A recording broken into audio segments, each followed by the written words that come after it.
요즘에 저를 좀 사칭하는 불법 리딩방이나 텔레그램 또 단톡방들이 굉장히 좀 많아지고 있는데 각별히 여러분들이 좀 주의를 했으면 좋겠어서 이렇게 좀 영상을 찍게 됐고요. 실제 피해 사례들도 좀 있는 것 같아요. 저는 이런 리딩이라든가 이런 걸 전혀 하고 있지 않거든요. 저를 사칭한 어떤 문자가 온다거나 그런 걸 받으셨을 때는 그냥 무시를 하시거나 꼭 신고를 꼭 해주시면 좀 좋을 것 같습니다. 네, 안녕하세요. 염승환사입니다. 자, 연휴 잘 보내셨나요? 자, 오늘 2024년 4월 11일 시장 함께 읽기 시작하겠습니다. 오늘 증시는 좀 아쉽네요. 그러니까 아침에 좀 하락했다가 장중 내내 반등하다 종가 오늘 그 옵션 만기다 보니까 종가에 좀 매물 나오면서 결국 마이너스에 끝난 것 같습니다. 그래도 걱정했던 것보다는 괜찮은 것 같아요. 미국 그 물가 때문에 조금 걱정했는데 다행히 충격은 크진 않았고 총선 영향도 사실 단기적으로는 큰 영향을 줄 만한 지금 상황은 아니고, 예. 그러니까 이번 총선 결과도 보시면 사실 크게 바뀐 게 없어요. 그냥 지금의 그 의석수랑, 그죠? 예. 그렇게 이게 더 크게 벌어지거나 좁혀지거나 그런 건 또 아니다 보니까 그냥 지금 정도가 유지된다. 예. 이렇게 봐야 될 것 같습니다. 그래서 어쨌든 이제 증시 영향도 그렇게 크게 주질 못했고, 다만 이제 미국의 물가가 문제인데 그건 조금 이따 말씀드릴게요. 그리고 오늘 이제 보고서는, 자, 오늘 이제 4월 10일이죠. 예. 현대글로비스, 페노션, 하나엔진, 대상, 기가비스, KTNG, FST, TNL, AI 강세지수, 그리고 아까 이제 오늘 좀 하나엔진, 페노션, 현대글로비스 요 세 개는 요 보고서 내용이 있는 건데, 요것도 좀 보고서 길어서 좀 한 번씩 끊어서 제가 설명해 드릴게요. 예, 그래서 조선과 해운에 관련된 내용이고, 안 그래도 이제 내일, 아니, 이번 주 토요일 날, 그 함께 배우기 이제 조선도 거의 끝나가죠. 이제 이번 주에는 엔진 하거든요. 예, 엔진하고, 사실 어제 좀 자료를 많이 만들어 놨어요. 어제 이제 쉬는 날, 예, 집에서 또 하루 종일, 와, 엔진도 파다 보니까 끝이 없더라고요. 그러니까 아무튼, 예, 엔진. 네, 그러니까 선박용 엔진이 뭔지 그거를 또 내일 한번, 그러니까 토요일 날 올려드릴 테니까 공부해 보시면 또 좋을 것 같습니다. 자, 그래서 오늘 이제 이렇게 한번 설명드리고 방송을 이제 본격적으로 한번 시작을 해보도록 하겠습니다. 일단 이제 미국의 소비자 물가지수, 오늘도 이제 그 한국경제신문에, 예, 김현석 기자님이 아주 또 친절하게 이렇게 잘 적어주셨는데, 그거 좀 일부 발췌해가지고 설명드리면, JP모건의 켈리 전략가가 이런 말을 했대요. 6월에 금리 인하의 문이 닫혀버렸다. 그런 것 같아요. 이제 6월 금리 인하도 힘들어져 버렸고, 예, 올해 6번 한다는 얘기는 어디서 나온 건가요? 6번이 아니라 이젠 2번, 아니면 아예 안 할 수도 있다는 얘기도 많이 나와요, 지금. 오히려 인상해야 된다, 이런 발언도 있어요. 레리 서머스 전 재무장관은 우리 인상해야 될지도 모르겠다, 이런 얘기도 하고 있습니다. 그만큼 이제 이번에 물가는 충격적이었고 다 올랐어요. 전월 대비해서 예상이 0.3인데 근원 헤드라인 다 올랐어요. 근원은 이제 에너지랑 식품 가격 뺀 거고, 헤드라인은 이제 모든 거 다 합친 거죠. 그래서 1, 2월 강했기 때문에 3월에 좀 식지 않을까 싶었는데 물가 안 꺾입니다. 그리고 이 전년 동월 대비해도 3.5까지 올랐고, 근원 이제 물가 지수도 3.8을 유진했지만 예상보다 높게 나온 거죠. 특히 이제 3개월 평균 낸 거예요. 3개월 이제 연율로 이렇게, 그러니까 3개월치를 1년치로 환원한 건데, 그랬을 때 근원 물가가 무려 4.2나 됩니다. 연준이 목표로 하는 게 어쨌든 2%대거든요. 4.2예요. 그러니까 이제 너무 높은 거죠. 근데 이 중에 이제 에너지 가격이, 휘발유 가격이 부담으로 작용했는데, 사실 에너지는 그렇게 많이 반영도 안 됐어요. 에너지는 다음 달이 더 걱정입니다. 다음 달에 이제, 왜냐면 지금 휘발유 가격이 올라가니까 이것들은 이제 다음 달에 반영되거든요. 그러니까 이게 더 오히려 부담이고, 그러니까 다음 달에 발표될 4월 물가에는 휘발유 가격이 더 높게 책정될 겁니다. 그리고 주거비가 안 꺾이고 있고요. 이번에 의료비가 많이 올랐어요. 의료비, 보험료 같은 것들이. 그리고 이제 근원 물가에서 주거비 뺀 거, 이것도 슈퍼코어라고 하는데, 이것도 0.65니까 이거 1월, 2월 다 환산을 하면 8%가 넘는다고 합니다. 1년치로 더 환산. 그러니까 안 꺾여요. 이제 이 근원 물가가 쉽게 안 꺾이고 있어요. 그래서 미국의 금리 인하 확률이 확 떨어져 버렸고요. 9월 인하 가능성이 이제 제일 높아졌고 6월, 7월도 어려울 것 같습니다. 그래서 2번 정도 9월이나 12월 정도 인하하지 않을까 이렇게 시장은 보고 있고 골드만삭스가 올해 금리 인하 많이 할 거라고 전망을 했는데 여기도 후퇴를 했어요. 7월로 그러니까 그나마 좀 빠른 거죠. 7월에 인하할 것 같고 다만 2번밖에 안 할 것 같다 이렇게 했고 여기 레리 서머스 전 재무장관이 금리가 하향 아니라 사향될 가능성. 그래서 미국의 국채 금리가 10년물이 4.5까지 튀어버렸어요. 예. 그래서 15에서 20% 확률로 그럴 수 있다고 언급하면서 금리 인하에 신중해야 된다. 이런 입장인 것 같습니다. 다만 이제 연준이 보는 물가는 근원 개인 소비 지출 이제 물가 지수니까 이번 달 말에 발표된 이게 제일 중요한데 여기에는 주거비가 좀밖에 안 들어가고요. 보험료를 이제 소비자가 낸 거 말고 낸 것뿐만이 아니라 보험사가 내주는 비용이 있죠. 이것까지 다 더해요. 그러니까 좀 더 광범위하죠. 그래서 저 PC는 이번에 소비자 물가보다는 조금 덜 오르지 않을까 이렇게 전망하는데 어쨌든 이것도 발표돼 봐야 됩니다.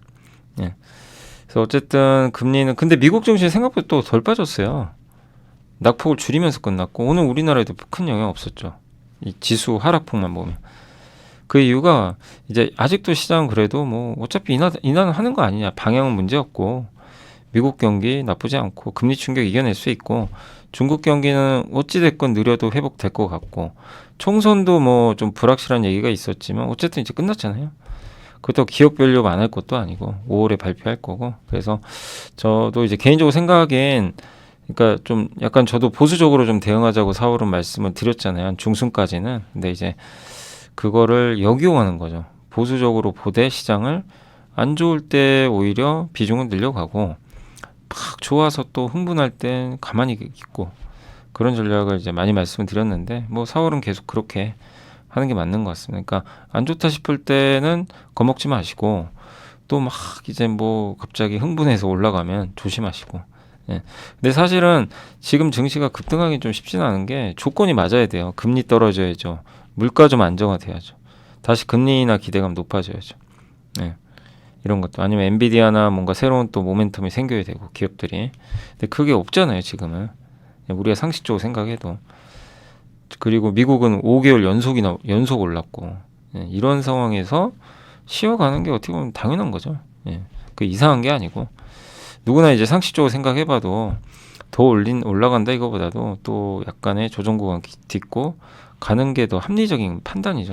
예. 그러니까 그대로 지금 시장은 진행되고 있기 때문에 뭐 갑자기 뭔가 큰 호재가 나오거나 뭐 유가가 폭락을 한다거나 뭐 이러지 않는 이상은 그냥 조금 천천히 간다.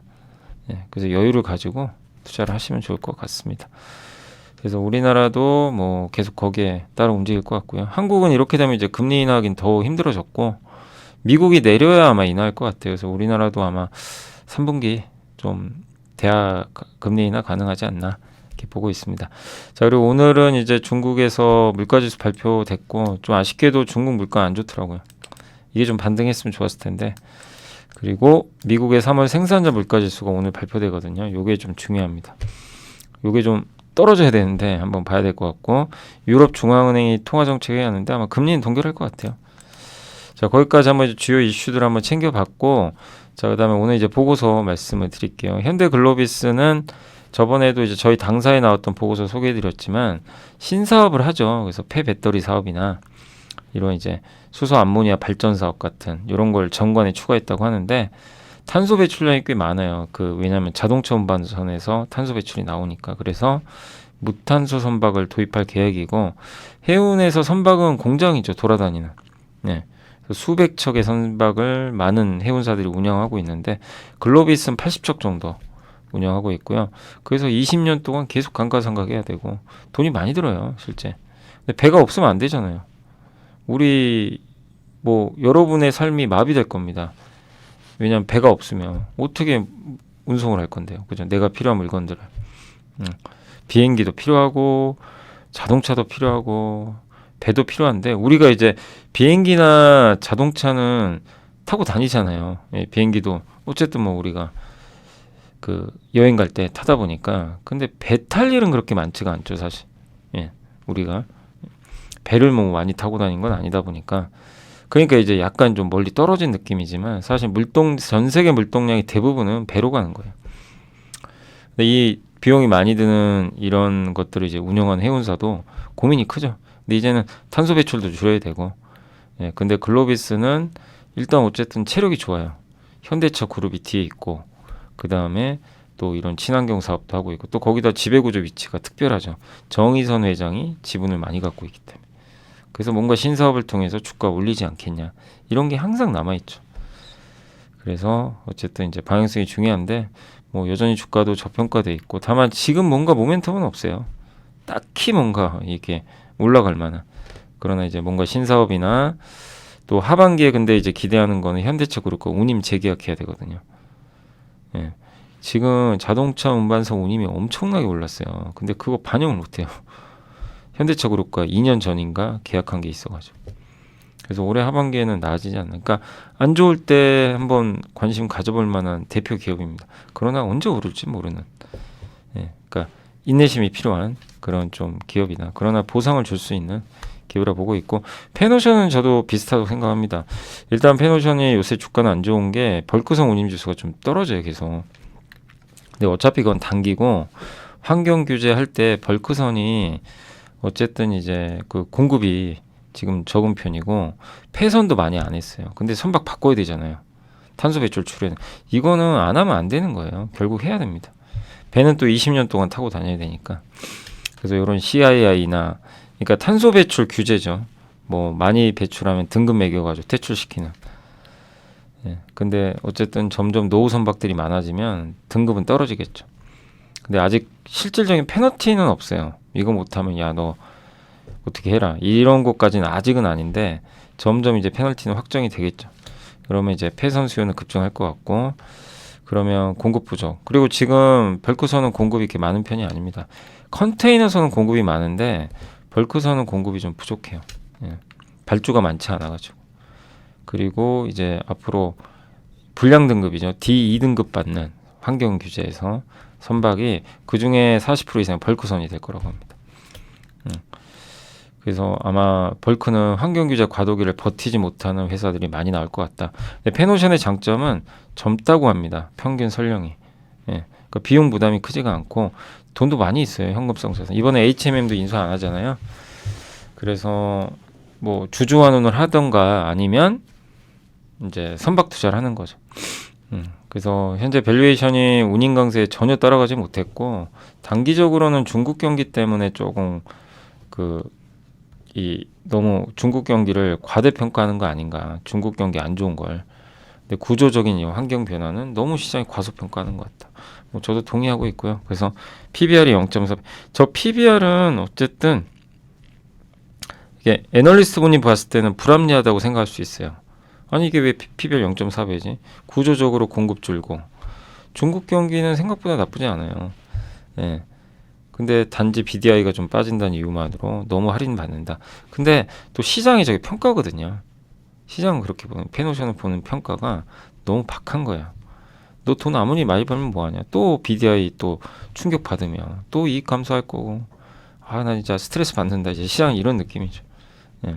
그러니까 그러다 보니까, 그렇다고 저 공급 환경이 바뀌는 게 지금 바뀌는 게 아니라 이게 점진적이니까 눈에 뭔가 잘 안 보이고. 그러니까 이제 저 PBR을 높게 못 주는 거예요. 그러나 또 역으로 생각하면 그만큼 안 좋게 보니까 저 PBR이고, 그러면 잃을 게 뭐가 있어요. 이미, 그죠? 근데 여기서 뭔가 트리거 생기면 주가는 팍 튀는 거죠. 그래서 장단점은 있어요. 그래서 지금은 뭐 바로 가면 좋겠지만 그런 거보다도 이런 좀 흐름이다라는 정도 이해하시고, 주주분들은 좀 끝까지 잘 인내하시면 좋을 것 같습니다. 그리고 또 최근에 실제로 3월 27일 날 그때 제가 공시도 소개해드렸지만 중형 탱커선 원유 운반선인데 MR 탱크죠. 내척을 아마 현대미포에 발주한 것 같더라고요. 시설 투자를 공시했는데 어디에 했는지는 안 나왔는데, 이게 현대미포 뭐 공시나 이런 거 보면 페노션 아닌가 그렇게 좀 추정은 하고 있습니다. 근데 요건 한번 확인해 보시고요. 그래서 일단 선박 투자 내척은 투자를 했다라고 보시면 되겠습니다. 하나 엔진은 이제 오랜만에 엔진주 이제 이 보고서 나왔는데, 저도 이제 엔진 이번에 어제 좀 공부를 하면서 자료를 좀 많이 만들어 놨거든요. 근데 엔진도 매력 있는 게 뭐냐면 어느 선박에는 엔진은 다 들어가요. 그러니까 예를 들면 요새 뭐 세진중공업이나 한국카본이나 아니면 피팅 회사들 이런 회사들은 각각 나름대로 스페셜리스트죠. 예. 근데 약간 이제 아쉬운 점은 물론 세진중공업은 데크아웃을 하니까 전 선박 그러니까 선박 상관없이 다 들어가요. 예, 그런 또 장점이 있는데 근데 이 LPG 탱크는 뭐죠? LPG 탱크는 LPG 선박 운반선이나 뭐 암모니아 운반선이나 가스선에만 필요한 거잖아요. 그죠? 컨테이너선에는 들어갈 수가 없어요. 그죠? 예. 그래서 약간 이제 그런 부분은 있는데 그래도 이제 데크하우스 쪽으로는 어느 선박이든 들어가니까 예, 그런 완충 역할을 해주는데 뭐 예를 들면 이제 한국카본은 LNG 운반선에 필요한 거죠. 예, 본행제니까. 거기다가 또 피팅 회사들도 주로 이제 조선 비중이 뭐 압도적으로 많지는 않다 보니까 근데 이제 물론 이것도 장단점이 있어요. 엔진 회사는 어쨌든 배가 엔진 없이 어떻게 돌아갑니까? 예. 그러니까 선종 가릴 필요는 없는데 다만 이제 수주가 뭐 선박 수주가 안 되거나 막 이래 버리면 예, 이제 힘들어지는 거죠. 그래서 다 장단점은 있죠. 근데 어쨌든 조선 수주와 가장 밀접한 회사 중에 하나가 엔진이라고 보시면 돼요. 예. 예, 왜냐하면 선박에 엔진이 다 들어가야 되니까 예, 그렇게 보시면 되겠고 그래서 오늘 이제 강경택 남치민 연구원님이 보고서 쓰셨는데 일단 24년도에 영업이 굉장히 크게 증가할 걸로 보고 있고요. 엔진은 근데 이것도요 애널리스트들마다 다르더라고요. 여기는 그러니까 선박 수주한 다음에 3개월이 지나면 엔진사에 발주를 한대요. 그래서 18개월에서 20개월 안에 만들어서 인도한다고 하는데 또 어떤 보고서를 보면 한 5, 6개월 후에 받아가지고 선박이 건조되기 한 3개월인가 5개월 전에 인도를 해줘야 된다. 뭐 이런 얘기도 있고 예, 그러니까 정확하게 언제인지 알 수 없는데 분명한 건 이건 맞아요. 오래 걸려요. 그러니까 엔진 제조 기간 한 2년은 걸려요. 2년 정도 걸리고 엔진을 납품할 때 있죠. 그때 돈을 받아요. 그때 매출을 인식합니다. 그러니까 실적에 반영되는 시기가 너무 길어요. 리드 타임이라고 그러죠. 그게 좀 단점 중에 하나죠. 왜냐하면 아니 수주하자마자 바로 매출 인식하면 좋은데 그게 아니라 수주하고 한참 후에 맞습니다. 예. 그러니까 그게 약간의 좀 엔진 업체의 좀 차이점이다. 엔진주의 좀 특징이라고 보시면 되겠고 그 다음에 이중 연료 예. 뭐냐면 LNG와 그 일반 원유 있죠. 요 벙커시우라고 하는데 요거를 같이 쓰는 엔진. 요걸 이중 연료 추진 연료라고 하는데 이중 연료 추진 엔진이라고 하는데 요거는 요게 더 수익성이 좋은 편이죠. 일반 엔진보다. 그래서 지금 현재 풀 가동 중이라서 아마 25년부터 회사 수익성은 급증할 것 같다. 하나엔진의 수주잔고는 연간 매출액 대비 2년치 이상. 제가 어제 확인해 보니까 그러니까 그 수주잔고 보니까 총 수주잔고의 한 3배 되더라고요. 매출액에. 매출의 한 3배 정도 잔고 있는 것 같더라고요. 그리고 어쨌든 1분기 수주도 좀 괜찮았다고 이렇게 나와 있고 수주가 잘 될 수밖에 없죠. 왜냐면 배가 수주가 잘 되니까. 그리고 주력 고객사는 하나오션과 삼성중공업이고요. 이번에 어쨌든 하나그룹에 인수된 거죠. 하나임팩트가 가져갔죠. 그래서 카타르 LNG 2차분 또 계약을 해서 어쨌든 배를 많이 우리나라 고객사들이 받으면 뭐 당연히 좋아질 수밖에 없고요. 또 암모니아로 이제 운반하는 선박도 지금 이제 개발 중인데 암모니아 운송선 말고 연료로 암모니아로 써요. 친환경, 탄소 배출 없어요. 근데 다만 단점은 이게 독성이 있어서 어떻게 될지 모르겠어요. 근데 어쨌든 제가 현대중공업이나 하나엔진 사업보고서 어제 다 찾아봤거든요. 그러니까 보니까 일단 올해 말 정도에 암모니아 저 엔진 개발이 완료가 될 것 같더라고요. 그러니까 저것도 하나의 모멘텀은 되겠죠. 그러니까 기다리면 또 올 수 있는 모멘텀이 아닌가 이렇게 생각은 하고 있습니다. 아무튼 하나엔진, 그러니까 엔진주도 당연히 조선 좋으면 당연히 같이 갈 수밖에 없는 구조라고 보시면 되겠고 또 한 가지 특징의 엔진 같은 경우는 이 신조선가에 후행해서 엔진 단가가 올라가요. 그 신조선가 오르죠. 그러면 1년인가 2년 후에 이게 이 엔진 가격이 반영된대요. 22년부터 엔진 가격, 그러니까 성과 올랐거든요. 21년인가? 네, 22년인가. 그러면 계속 지금 오르고 있죠. 그럼 뭐 엔진 가격은 지금도 올라갈 수밖에 없다. 적어도 제가 봤을 때 내년 내후년까지는 엔진 가격은 오르지 않을까 이렇게 판단하고 있습니다. 그래서 예, 매력 있다. 그래서 좀 조정 시에 관심은 좀 필요한 그런 기업으로 좀 보고 있고요. 자, 그리고 이제 대상은 이제 오늘 좀 동원 FMB 또 좋았더라고요. 근데 이제 오늘 교보의 권우정 연구원님이 예, 식품 부분도 뭐 편안한 실적이 나올 것 같고 뭐 고성장까지는 아니지만 조미료하고 장류가 마진이 좋대요. 이게 좀 괜찮았다라는 내용이고 소재 부분 여기가 좀 골치 아팠죠. 왜냐하면 특히 바이오 부분 여기가 라이신 있죠. 제일제당처럼 돼지 사육할 때 쓰는 그 라이신이 중국 비중이 높지 않은 중국 가격이 중요하잖아요. 근데 최근에 오르고 있어요. 근데 그거를 아직 반영을 못했어요. 예. 그래서 하반기로 갈수록 바이오 부분 좋을 것 같다. 그리고 또 옥수수 가격이나 이런 것들도 많이 다운돼서 원가 부담도 많이 축소됐고 예. 작년에 소재 부분은 전분당이 좋았는데도 바이오가 까먹어가지고 적져놨어요. 근데 지금 이제 바이오 부분 여기 돼지 사료 예. 라이신 부분이 돌아서니까 괜찮겠죠. 옛날에 소재 부분은 400억에서 500억 벌어주던 사업부라고 합니다. 꽤 많죠. 그래서 식품 좋고 여기 소재도 돌아서고 영업이익률도 올해 좀 돌아설 거로 보고 있고 여기 보세요. 이게 이 소재 사업부가 적정한 거. 예. 전분당 옥수수 요거 스프레드 마진은 벌어지는데 돈 까먹었죠. 왜? 바이오 때문에. 이 라이신 때문에. 근데 라이신 판가가 지금 보세요. 이건 보여드렸죠 한번 예전에. 지금 최근에 오르고 있다. 그러니까 제일제당과 대상은 이제 이런 면에선 괜찮은데 대상은 아직도 이런 게 반영이 안 된 것 같아서 괜찮은 것 같습니다. 다만 뭐 성장은 아니다 보니까 시장이 관심이 없는 것 같아요. 기가비스 이제 탐방 보고서가 나왔는데 이거 뭐 아시죠? 요거는 제가 잠깐만요. 요거는 제가 먼저 요 자료가 있어가지고 이게 사실 이제 예전에 어디냐면 그 연세대학교 저희 회사에서 이제 주기적으로 대학교 다니면서 한 번씩 그 강연회 하고 있거든요. 예.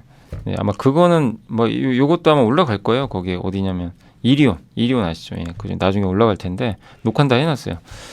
근데 이제 그때 했던 자료 그냥 한번 가져와 봤어요. 그래서 그때 기가비스 한번 우리 뭐 많은 분들이 또 관심이 있어하는 기업이죠. 그래서 설명 간단히만 하고 저 보고서 보면 더 이해가 쉬울 겁니다. 기가비스 뭐 하는 회사냐면 요런 데 있죠. 플립칩 BJ죠. 요게 AI 가속기입니다. HBM3 그다음에 인터포저로 GPU, 엔비디아 GPU랑 연결하고 밑에 플립칩 BGA, PCB, 요게 MLB 기판, 요게 이제 보통 요게 이수페타시스가 하는 거죠. 여기가 이비덴 일본에 뭐 그리고 인터포저는 이제 TSMC. 요거 조립하는 회사가 TSMC. 이런 건데 요 안에 있죠. 기판 안을 보는 게 바로 이제 기가비스 장비입니다. 그러니까 이제 인텍플러스 같은 회사는 기판 바깥을 보는 거고 이 기업은 이제 기판 안쪽을 보는 거죠. 그래서 사업 모델이 이렇게 돼 있는데 AY는 그 기판 안을 검사해 주는 거고 VRS가 뭐냐면 너 검사한 거 제대로 검사한 거 맞니? 예. 너 오류 제대로 본 거 맞아. 한 번 더 검증을 해줘요. 그럼 맞았어요. 그럼 그 중에 10개 중에 오류를 10개 봤는데 야, 한 개는 너 잘못 봤어. 한 개는 정상이야. 한 개 제외하고 9개 오류야. 그러면 얘가 이제 여기에 통보를 보냅니다. 그럼 얘가 AOR이 자동으로 수리를 해줘요. 요 세 가지로 이제 구성이 되어 있습니다. 요게 제일 이제 비중 큰 편이고. 그래서 AOI랑 AOR이 합쳐지면 기판업체 입장이 좋죠. 저 불량 기판 이제 검사됐을 때 이거 버려야 되나? 이러는데 수리해서 그냥 돌려주는 거죠. 그래서 이 기가베스 특징은 반도체 회사랑 거래하는 게 아니라 기판 회사랑 거래를 합니다. 뭐 삼성전기나 이런 회사. 네. 기판 안을. 그래서 돈도 좀 잘 벌었어요. 근데 이게 신규 사업으로 이번 보고서에도 나와 있는데 이게 신규 사업으로 RDL 재배선층이라고 하는데 요 안에 인터포저나 그러니까 저기 반도체 있죠? 반도체랑 이제 기판이 있는데 여기 인터포저가 여기 있잖아요. 여기를 재배선층이라고 하는데 그 안을 검사해 주는 거예요. 네. 그러니까 가공 완료된 웨이퍼 위에 그러니까 이제 WLP라고 그러죠. 이거 기억나시죠? 전통 패키지 방식 이렇게 하는데 WLP는 웨이퍼에서 바로 패키징을 하고 자르는 거. 예. 그럼 이 방식 같은 경우는 하고 나서 밑에 이제 재배선층이 깔린 인터포저 딱 적층을 하는데 이제 본딩을 하게 되는데 그때 이제 그 안에 있는 재배선층 요거를 검사해주는 장비라고 합니다. 그 이제 유리기판 검사 장비까지. 그래서 요새 이제 뜨거웠죠. 유리기판 막 검사한다고. 그래서 이게 이 안에 구리선이 있거든요. 그거 이제 이 선폭이 2예요. 굉장히 얇은 겁니다. 경쟁사 KLA는 5까지만 개발했거든요. 그러니까 선폭이죠. 선폭. 선의 공간, 뭐 선 길이 이런 게 되게 얇아요. 그래서 저거를 전 세계에서 유일하게 하는 회사가 기가베이스밖에 없어요. 근데 유리기판에는 요게 필요합니다. 그런 내용. 자, 그래서 기가베이스 한번 이렇게 설명해드렸고요. 좀 이해가 되실 거예요. 그래서 뭐 한번 읽어보시면 돼요. 이제 적층 공정 후에 회로 패턴 검사하고 수리하는 수율계산 핵심 장비 제조 중이고 고객사는 일본 이비덴, 신코, 토판, 대만 유니마이크론, 나냐, 전딩은 뭔지 모르겠습니다. 국내 삼성전기. 그리고 선폭 미세화, 기판. 그 기판은 점점 대형하고요. 선폭은 미세화, 기판은 커지고 그리고 이 층은 올라가요. 그래서 만들기가 어려워요. 수율이 플립집 BGA 수율 잘 안 나와요. 근데 여기에 이제 점유율이 한 80%나 되는 기업이고, 그리고 그래서 지난해 반도체 최악 업황에도 영업이익률이 38%를 넘어갔습니다. 근데 이제 글라스 기판으로 가는 거죠. 글라스 기판 이거를 지금 적극적으로 채택하는 업체는 북미 IDM. 여기 안 나왔지만 인텔이죠. 누가 봐도. 북미 업체와 직납 장비 공급한 이력도 있고, 그래서 좀 글라스 기판 쪽에 들어갈 걸로 좀 기대를 하고 있는 것 같고요. 그러니까 글라스 기판은 그 기판 안에 그것만 유리로 변경되는 거지. 이 제조 공정은 비슷하대요. 플립집 BJ랑. 대신 얇으니까 그걸 할 수 있는 이제 기가비스의 장점이 떠오르는 거죠. 근데 이제 너무 이 기판 의존도가 높으니까 반도체를 또 고객사를 확보할 수 있는 그런 신규 장비. 요게 RDL 배선 검사 장비. 아까 말씀드린. RDL은 인터포즈에 심어져 있는 패턴을 의미한다. 여러 층으로 돼 있다. 기존 장비는 맨 위층에서 아래층으로 이렇게 내려가면서 패턴 검사가 불가능한데 기가비스는 이 조명 UV, 울트라 바이올렛 조명을 통해 가지고 위에서 아래로 검사를 할 수가 있대. 그리고 반도체 비아울이라고 HBM 구멍 파잖아요. 비아울, 홀 이렇게 파는데 그거 검사 장비도 추가 진입할 걸로 기대를 하고 있다고 합니다. 플립집 BJ가 이제 본업인데 요게 어쨌든 안 좋아요. 그러나 이제 PC 수요가 급감했는데 하반기는 AI PC도 나올 거고 최근에 이제 대만 기업들의 기판 업체들 월별 매출이 감소폭이 좀 완화되고 있대요. 그러니까 이런 것들은 일단 이제 기판 바닥 조짐 아니냐 이렇게 보고 있는 것 같습니다. 그리고 AI향 신규 수주의 성공 업체들은 업황 불황기에도 증설을 하고 있다. 업황 회복, AI향 투자 확대, 하반기 내년 실적 성장, 올해 상반기는 실적은 기대하지 마세요. 그게 좀 마음 편합니다. 차라리 올해 하반기부터다. 그럼 이제 좋아질 일만 남은 거죠. 그리고 기판 업체들 매출액 돌렸고요. 그 다음에 이게 젠딩이라는 회사인데 이게 주요 고객사고요. 24년에 여기입니다. 조금 돌아섰죠. 여기 기가비스 이제 신규 아이템이고요. 요게 UV 이미지로 저 이제 재배선층 안을 본 거예요. 근데 명확하게 보이죠. 여기 보이세요? 다른 이미지랑 비교해 보면 그죠? 요런 이제 검사 장비를 갖고 있다는 거죠. 그래서 유리기판까지 이제 앞으로 성장하니까 뭐 중요한 건 뭐냐면 이걸 누구나 다 하는 게 아니라 기가비스만 이게 가능하다는 거죠. 지금 그 안을 볼 수 있는 건. 그러니까 이런 것들은 또 경제적 혜자가 있는 거니까 매력이 있는 것 같습니다. 자, 그리고 하나 좀 다만 이제 유리기판으로 최근에 관련주들이 워낙 급등했으니까 조금 쉬어갈 수는 있겠죠. 단기적으로는. 그리고 KT엔진은 하나증권 심은주 연구원님이 1분기는 뭐 좀 그저 그렇다 이런 내용인데 다만 올해 이제 KT엔진 측에서는 해외 법인이나 수출 매출 목표를 24% 성장할 걸로 보고 있는 것 같고요. 과거에도 중동 수출 성장할 때 주가 급등한 적이 있었거든요. 그러니까 그거를 이제 인도네시아나 신시장, 아프리카, 중남미 쪽으로 이제 확장해서 나오지 않겠냐 이렇게 KT엔진가 안내를 했다고 합니다. 그리고 무엇보다 저는 이제 이거예요. KT엔진가 뭐 성장주는 아니잖아요. 그래서 많은 분이 기대하는 거는 주주환원이죠. 주주환원 맛집이죠, 여기도. 그래서 24, 26년에 자사주 1조. 연간 3천억씩 한다는 얘기인데 전체 시총의 3%를 없애버리겠다는 거예요. 주식을. 아주 좋죠. 그 다음에 배당도 하고. 예. 그래서 KTNG 작년에도 자사주 매입부 소각했어요. 3%를 없애버렸어요. 이런 기업은 계속 가치가 올라갈 수밖에 없어요. 예.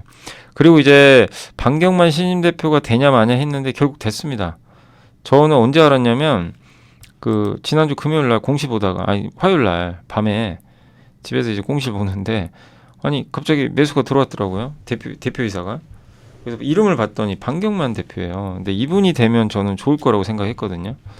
이분이 좀 주주환원 쪽이나 지배구조 이쪽에 관심이 있다고 그때 언론 보도도 좀 나온 게 있어가지고 그래서 좀 좋지 않나 그런 생각이 좀 들었어요. 그래서 저는 뭐 다른 걸 떠나서 실적 좋아서 올라가면 좋죠. 예, 그거는 플러스고 주주환원은 좀 좋지 않을까 생각하고 있습니다. 그리고 실제로 3억 원 샀어요. 여기 신임 대표가. 그리고 작년 정도 배당을 준다고 제가 가정하면 배당 수익이 5.5 나오거든요. 여기에 이건 무조건 3% 한다고 했으니까 그럼 연간 무조건 8%는 거의 뭐 진짜 이익이 급감하지 않는 이상 주주환원이 나와요. 주주환원 수익률이 8%가 넘는 회사예요. 이걸 깔고 가는 거죠. 그래서 저는 굉장히 좀 매력 있는 기업 아닌가. 그러니까 각자의 스타일의 문제인 것 같습니다. 저는 주가 상승보다 주주환원이나 배당 이런 거를 깔고 가는 편안한 투자를 원하시는 분한텐 좀 좋은 선택 아닐까. 뭐 주가가 빠지면 더 좋죠. 예. 더 뭐 높은 배당을 받을 수 있는 거니까요. 그 FST가 와 이게 정말 얼마 만에 보고서 나온 겁니까?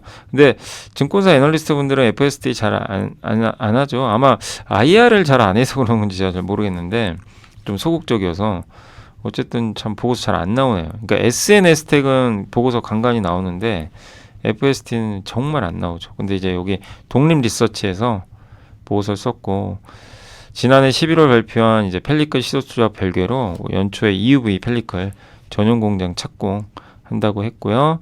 투자 규모 190억. 아마 내년에 본격적으로 펠리클 양산할 것 같고 투과율이 95%면 거의 최상급이죠. 그러니까 EUV 빛을 받아야 되거든요. 마스크 있죠. 이 포토 마스크에 회로가 그려져 있는데 빛이 거길 통과해서 이제 웨이퍼에 그림 그려야 되거든요. 근데 그 위에 뭐 파티클이라죠. 오염물질이나 이런 게 쌓일 수가 있거든요. 근데 그걸 방지해 주는 게 보호막이죠. 그게 펠리클이죠. 그래서 그게 있으면 굉장히 효율이 올라가는데 저 투과율이 높을수록 좋습니다. 근데 저거 하기가 너무 힘들어요. 아마 일본 회사가 이거 지금 유일하게 양산하는 걸로 아는데 투과율이 90% 아마 초반일걸요. 예. 근데 이제 그걸 뛰어넘는 제품이죠. 그래서 EUV 펠리클 가격이 엄청나게 비쌉니다. 하나에 이거 보세요. 2천에 3천만 원이에요.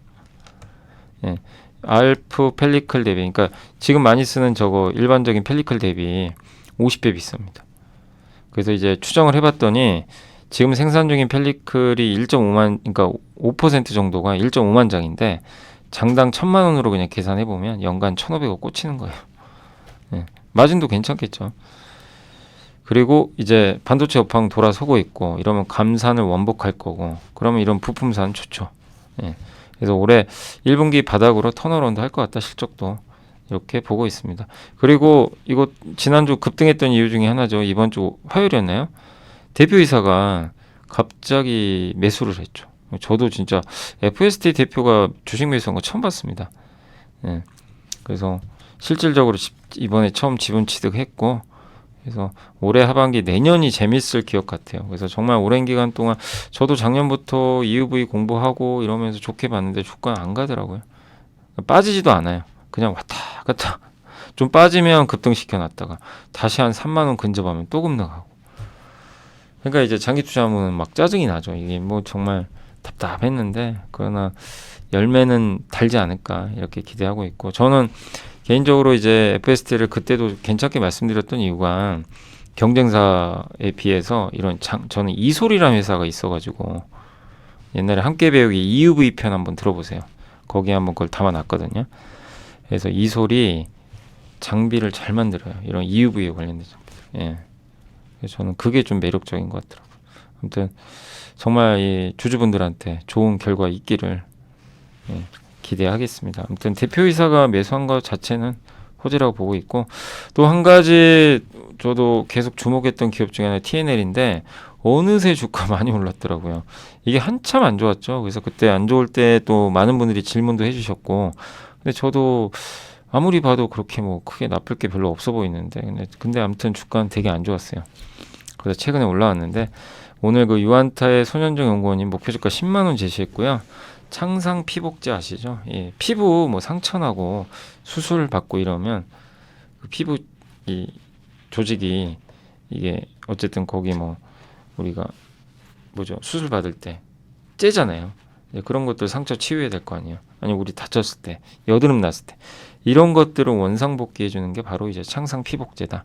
우리 한국에선 자주 쓰입니다. 일반화돼 있죠. 전체 매출의 90%가 이제 여기서 나오는데, 예, 상처 치료제죠 한마디로. 근데 이 중에 제일 비중 큰 게 그 중에서도 하이드로콜로이드 창상 피부제라고 합니다. 그래서 이게 이 제품 같은 경우는 이제 경쟁사 대비해서 60% 정도 약물 흡수율이 높아서 국내 1위고요. 여드름 패치 아시죠? 이게 딱 붙여놓고 하는 거. 그런 건고, 2018년에 히어로 코스메틱이란 유통사 통해서 미국 갔는데 이제 거기서 잘 팔렸어요. 그래서 막 아마존에서도 되게 잘 나갔고, 온라인상에. 그래서 이름은 마이트 패치입니다.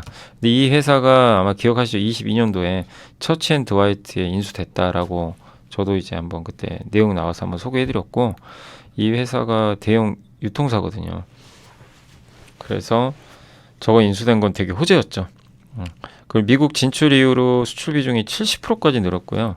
연평균 매출액은 34% 증가했고, 올해 3월 최대 수주 잔고 기록을 했고요. 상반기 최대 실적을 달성할 걸로 전망을 하고 있습니다. 그러니까 올해 이제 2분기가 가장 좀 좋을 것 같아요. 예. 수주 잔고가 좀 급증하고 있어가지고. 그래서 1월, 2월, 3월에 141억이니까 3월 잔고가 창사 이래 치대. 근데 저 잔고가 바로 실적에 반영된 게 아니라 시차가 있죠. 그래서 30억 물량이 2분기로 이연됐으니까 1분기 실적 바닥, 2분기부터 이제 본격적인 매출 성장 나온다. 이렇게 보시면 되겠고, 히어로양으로 매출 비중 62% 정도 되고요. 히어로의 매출액은 작년에 73%나 증가했고, TNL의 히어로양 매출액은 또 90%나 성장했다고 합니다.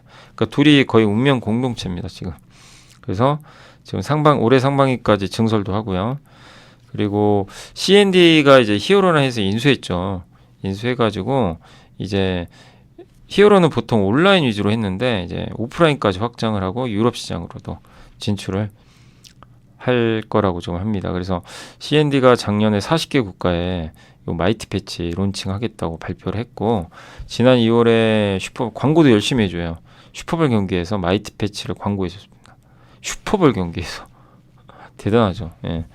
그다음 팔로워 650만 명 보유한 틱톡 인플루언서 알릭스얼이라는 사람이 있는데, 이 사람이 마이티 패치, 예, 자기가 쓴 걸 실제 올려요.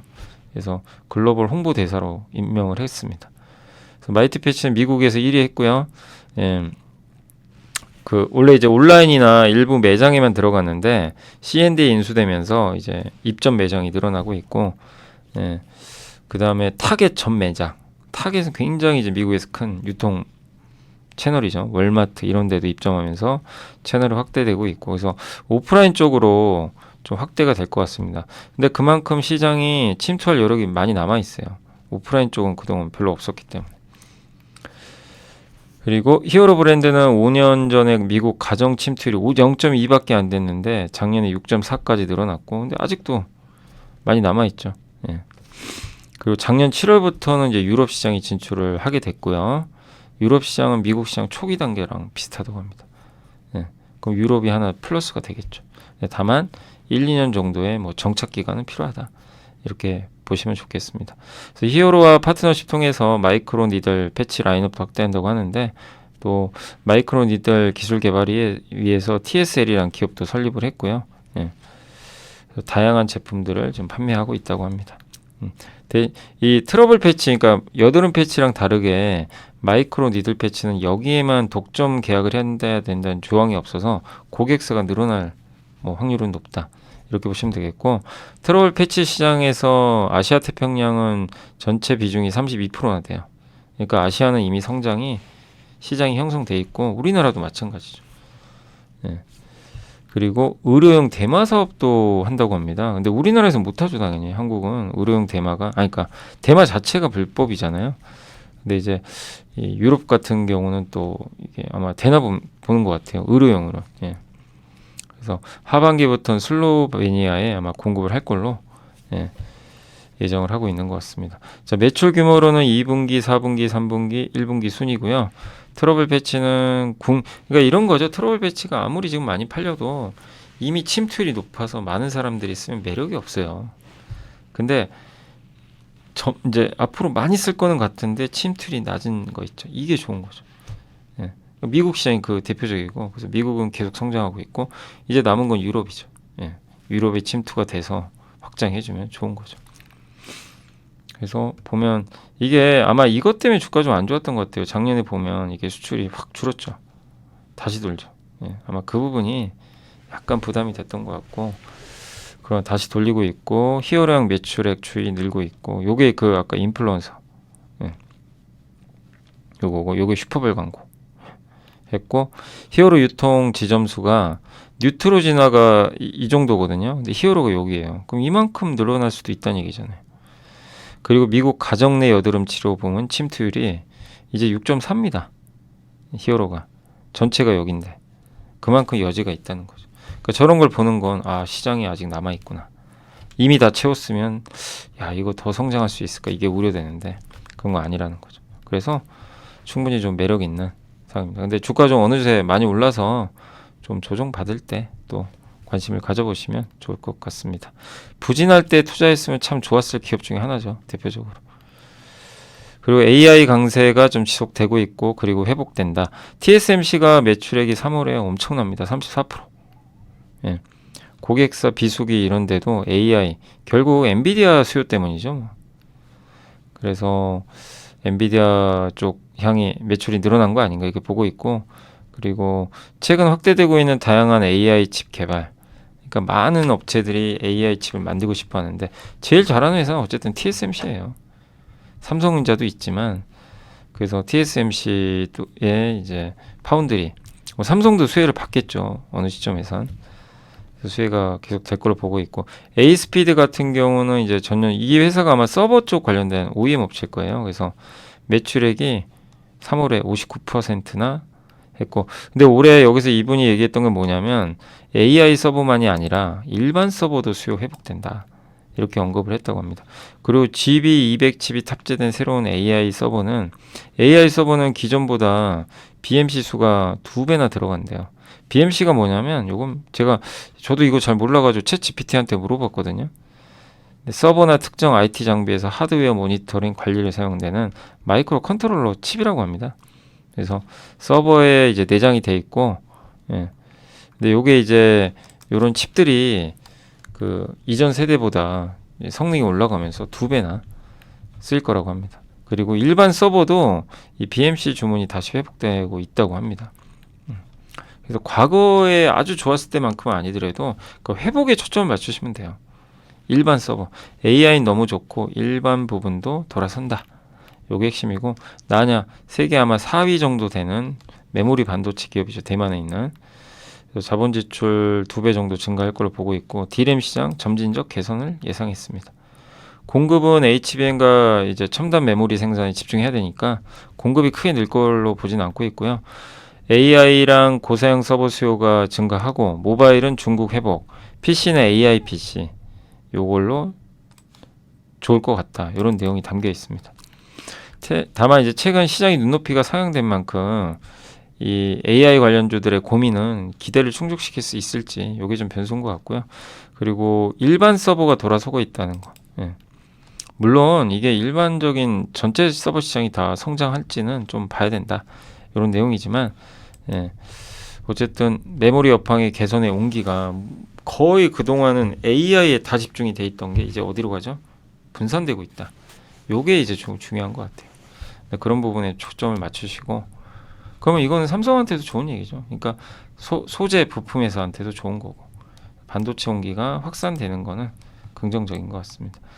자, 그리고 이제 보고서 중에서 아까 그 해운 쪽, 해운하고 조선 일부만 지금 오늘 먼저 말씀드리고, 나머지는 또 순차적으로 좀 길어가지고요.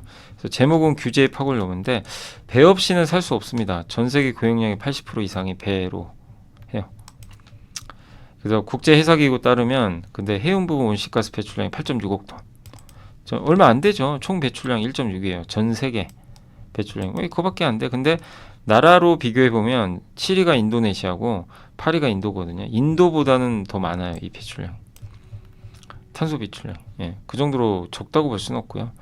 선박 운행 중에 배출하는 배기가스가 해운업 전체의 대부분을, 그러니까 많은 부분을 차지하고 있다고 보시면 되겠고, 여기 뭐 황산화물, 질소산화물 뭐 이런 것들이 예, 많이 있다고 보시면 좋겠어요. 여기 일산화탄소 있죠. 예.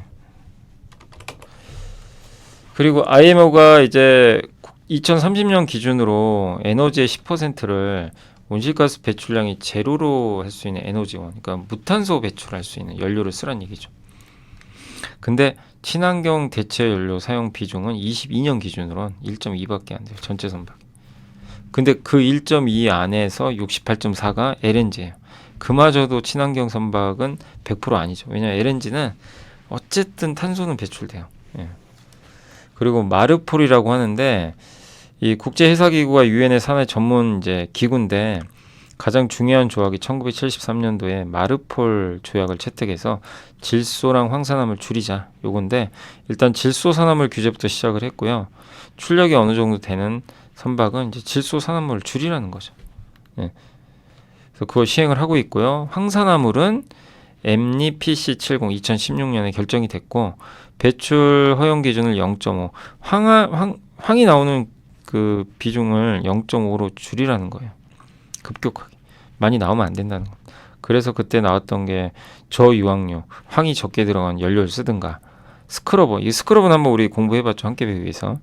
스크럽을 써서 물로 씻어내야 돼요. 황산화물이 나오죠. 그거를 물로 바닷물 같은 거 씻어내버리는 거. 그게 스크러버로 개조하는 거고, 아마 LNG 연료 쓰든가 이런 거죠. 예.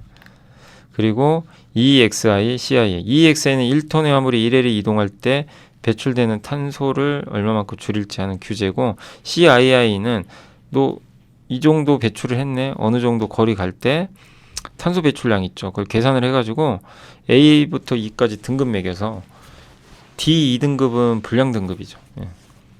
근데 일단 현 상황이 유지가 되면 26년에는 이 A에서 C 우량 등급이거든요. 이게 70%인데 이게 49로 줄어들 거예요. 그럼 많은 선박 회사들이 이제는 배를 바꿔야 된다는 거예요. 예, 저 규제 때. 근데 저게 속도가 빠른 건 아니에요. 근데 반드시 올 미래 중에 하나죠. 이거는 해운과 조선 양사에 모두 다 좋아요. 왜냐하면 어쨌든 배를 바꿔야 되니까 조선사에 좋죠. 해운사도 공급이 줄어요. 폐선해야 되거든요. 기존 선박. 운임이 올라갑니다. 그래서 해운도 탈탄소 규제에서 자유로울 수가 없고 어쨌든 속도를 낮추든가 배를 바꿔서 운항을 하든가 이렇게 해야 되는 거죠. 그래서 선박 공급 타이트해질 것 같다. 이론상 7, 8%의 공급만 억제돼도요. 환경 규제가 지금 이걸로 환경 규제 때문에 7에서 8% 공급이 줄어들어도 주는 것만 해도 엄청난 이제 파급 효과가 생긴대요. 왜냐하면 1% 정도만 변동을 해도 호황과 불황이 엇갈린다고 합니다. 그 정도니까 7에서 8%는 굉장히 큰 거죠.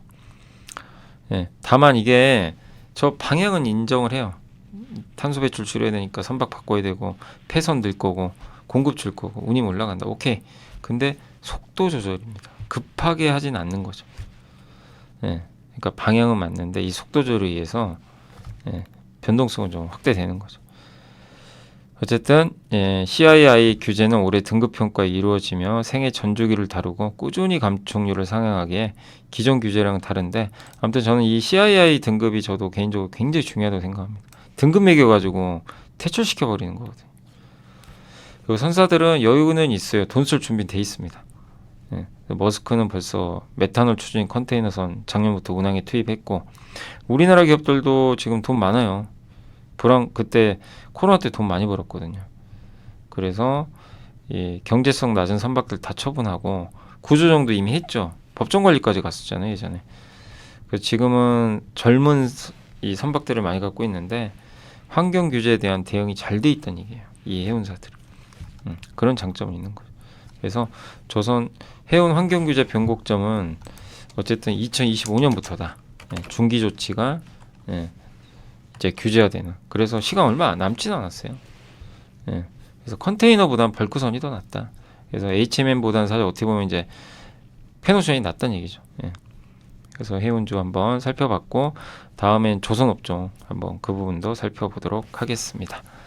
자, 그리고 오늘 이제 그 공시 한번 살펴볼게요. 내부자 매수는 4월 9일 날 JB금융지주에서 부사장님이 1.2억 정도, 디지털 대성도 여기 김희선 대표가 1.2억 정도 샀고, 현대미포도 2,500만 원 정도. 그 다음에 아까 말씀드린 그 반경문 사장 이분이 3억 정도 매수가 들어왔습니다.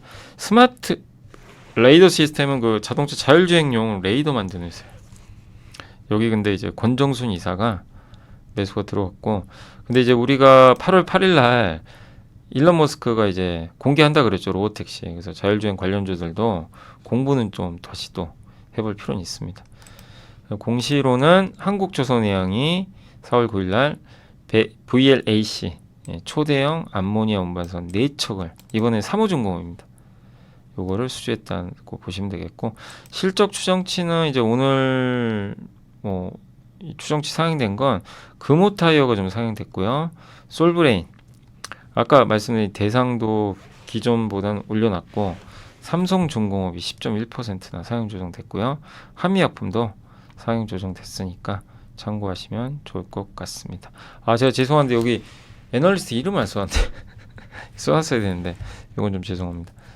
아무튼 오늘 이제 각각 보고서에서 나온 걸 추정해가지고 제가 기존 거랑 다 찾아본 거예요. 이분이 지난번에 24년 영업이익 전망한 거랑 오늘 낸 거랑 비교하면 돼요. 네, 각각 이렇게 다 올렸더라고요. 자, 여기까지 한번 설명해 드리고, 자, 이제 시황 말씀드리겠습니다. 자, 오늘 이제 코스피, 코스닥 모두 다 좀 조정 받았고요. 코스피는 그래도 결국 올랐네요. 아까 또 마이너스 가더니 오르긴 올랐습니다. 자, 아무튼 코스피가 1.8포인트 올라서 그래도 아침 급락 출발했다가 다행히 올라섰고, 코스닥은 그 반등엔 좀 실패했고요. 추세가 좀 깨졌죠. 그래서 좀 시간이 걸릴 것 같고요.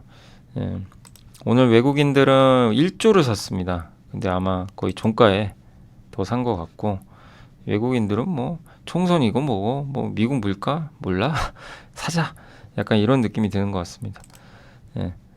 그리고 오늘 유리기판 지난주 화요일날 급락했다가 오늘 다시, 요새 캠트로닉스 좋죠 분위기. 그래서 유리기판 다 괜찮았던 것 같아요 오늘은. 전체 분위기는 뭐 전기 SKC도 뭐 많이 안 빠졌고, 낸드 쪽이 요새 분위기 좋죠. 그래서 테스도 오늘 좀 올라왔고, 테크잉이 역시 대단하고요.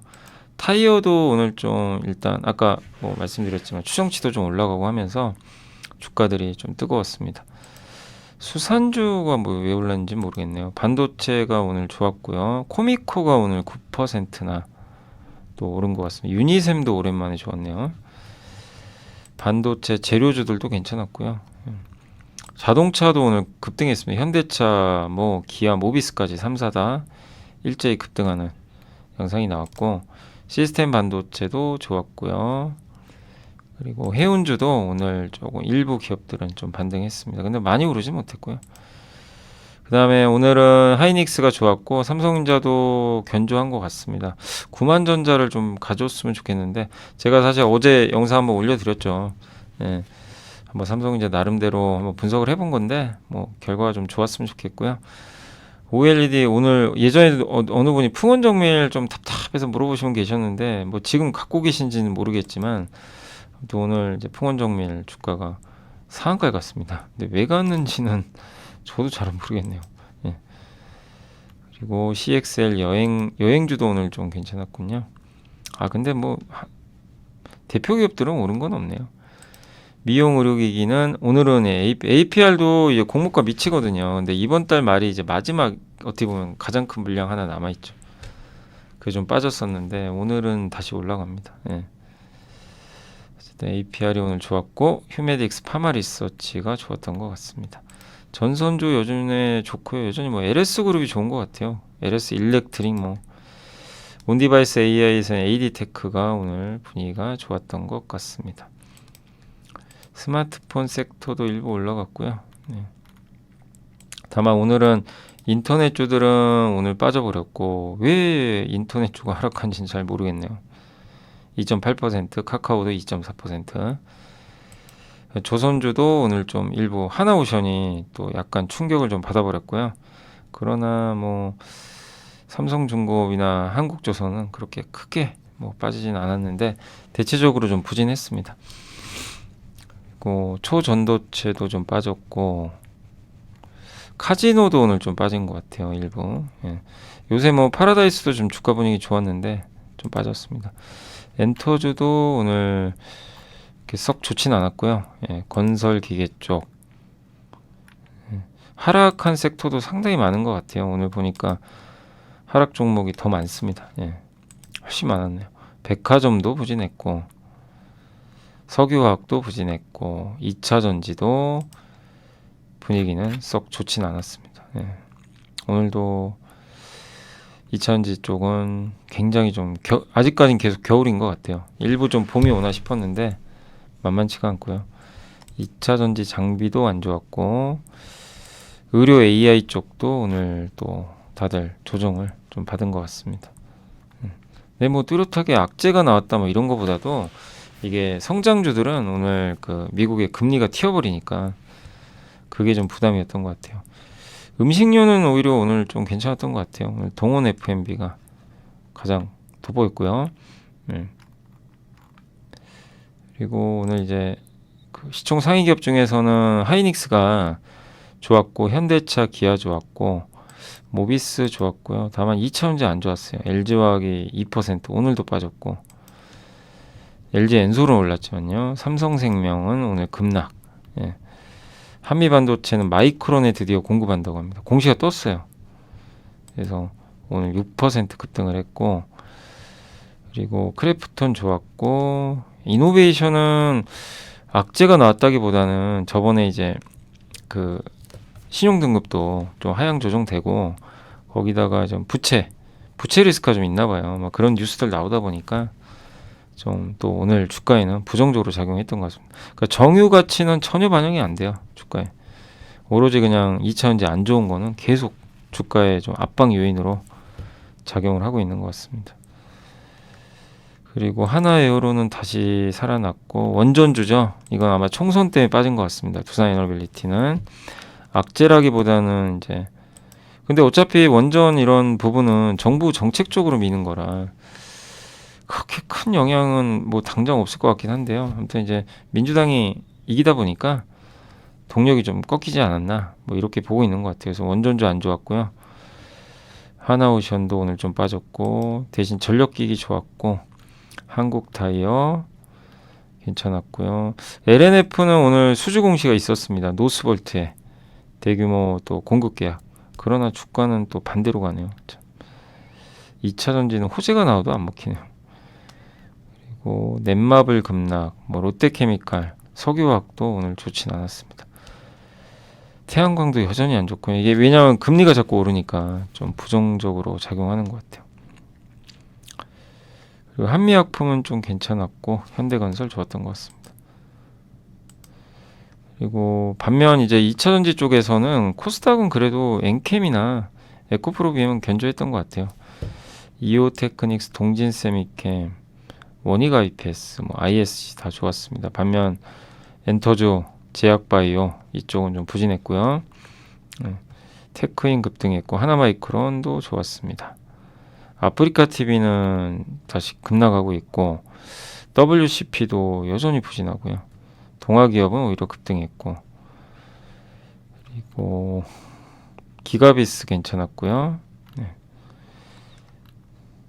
코미코가 많이 올랐고 재룡전기